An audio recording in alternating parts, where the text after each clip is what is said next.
Once again, it is a pleasure to meet you.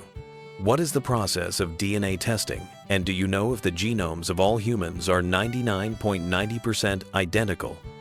The following is a question that was posed by a member of the audience. If the DNA of the father is 90% similar to the DNA of the grandfather, then the DNA of the child is 90% similar to the DNA of the father, and the DNA of the uncle is 90% similar to the DNA of the grandfather, then how do people test the DNA?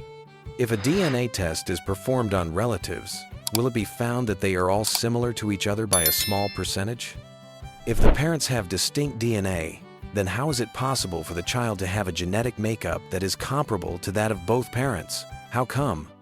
In accordance with the findings of our investigation, if you were to select two individuals at random from the entire world and compare a pair of spare bases from matching sites in their DNA, there is a probability of 99.90% that they would be identical. In other words, the DNA of your mother and father, of you and your neighbor, or of everyone else in the world is nearly the same. This is true for all of us. The fact that two people who have never met before can have genes that are practically identical may strike you as absolutely ludicrous.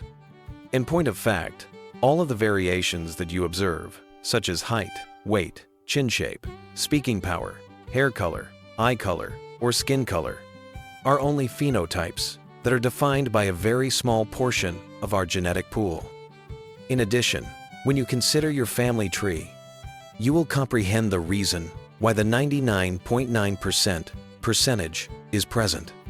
The genomes of both you and me are a combination of the genomes of our parents, grandparents, great-grandparents, and all of our ancestors who came before us.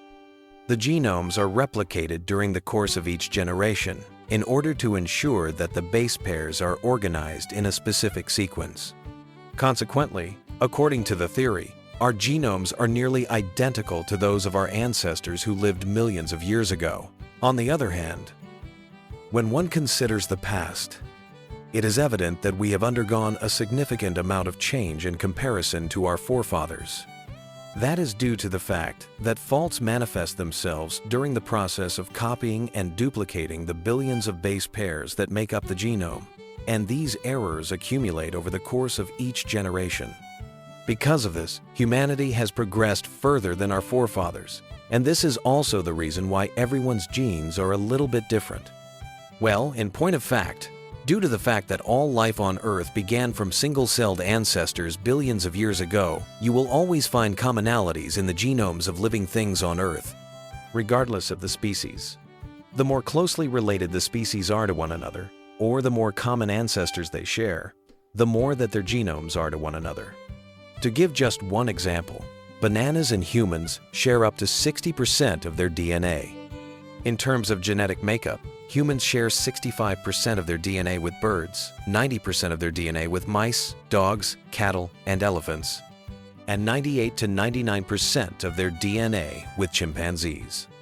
In the event that two individuals have genomes that are 99.90% identical to one another, the fact that there are 3 billion base pairs indicates that there are still 3 million distinct pairs. This 0.10% difference is what is looked for during DNA testing to determine whether or not you are your father's child, for example. They are not looking for the 99.90% similarity that is commonly found. The technique is as follows. First, DNA is extracted from saliva, blood, or another sort of tissue. Then, cells are sliced open in order to retrieve the DNA. Following this, the DNA segments, which are typically unique to each individual, are replicated into millions of copies through a process known as polymerase chain reaction, PCR. Short tandem repeats STRs and single nucleotide polymorphisms, SNPs, are the types of DNA fragments that are typically utilized for testing purposes during the process. A short DNA sequence that repeats itself multiple times is called a STR. A comparison will be made between the number of repeats from the father and the son. Each offspring must have one gene that was inherited from the father in order to be considered a STR. If that is not the case, sir, you are a cretin. SNPs, on the other hand, are the most prevalent variants found in human beings. A transfer from a father to his kid is what migration refers to. We are going to sequence the genes that contain the SNP.